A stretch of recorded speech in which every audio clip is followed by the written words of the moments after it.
Owen, it's great that you could join us today. The Asia corporate venturing scene continues to grow. Can you tell us a little bit about your own activities in the region?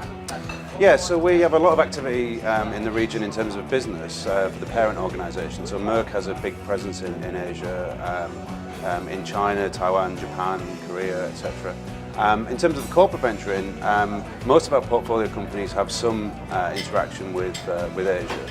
So we co-invest with a lot of corporates from the region, and that's been a really good way of us trying to establish a presence and a relationship with other VCs in the area, and also grow the companies out, because obviously in the display and semiconductor industry, a lot of the technologies are developed globally, and the markets that we're targeting, all the manufacturing, is typically in the region. So for us it's very important. In fact, I was thinking about how many of our companies don't have an input from Asia, and I think there's only one so far in our portfolio that doesn't have currently an Asia connection. So for us it's a very important market, and it's a very important ecosystem to be part of.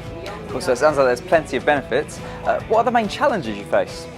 Well, whether challenges or opportunities, right? I think in the space that we're investing anyway, it's not the most mature area for venture capital, so in materials.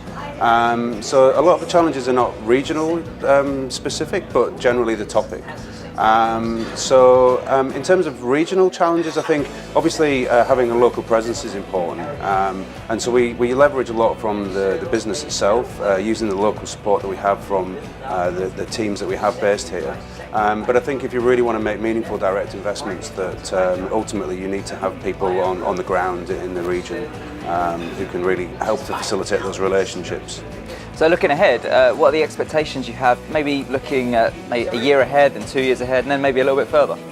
Okay, so I mean, in the next year or two, I mean, our focus is really on consolidating the relationships we have. We're a young fund.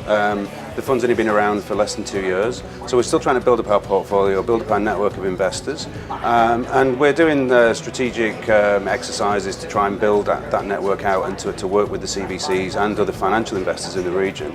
I think once we start to see the fruits of that, build those connections up, then we'll start to think about whether or not we should make more direct investments here, and how we can work with the network that we have to do that best.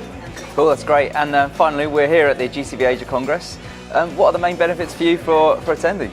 Well, for me, it's the first time in this event, and I've not stopped talking all morning. I've met tens of people. We've had fantastic conversations, and I think a lot of good interactions will come out of the event. So for me, it's been a very valuable experience already, and I'm looking forward to becoming part of the community. Cool, that's great to hear. Owen, thank you very much. Thanks, Dan.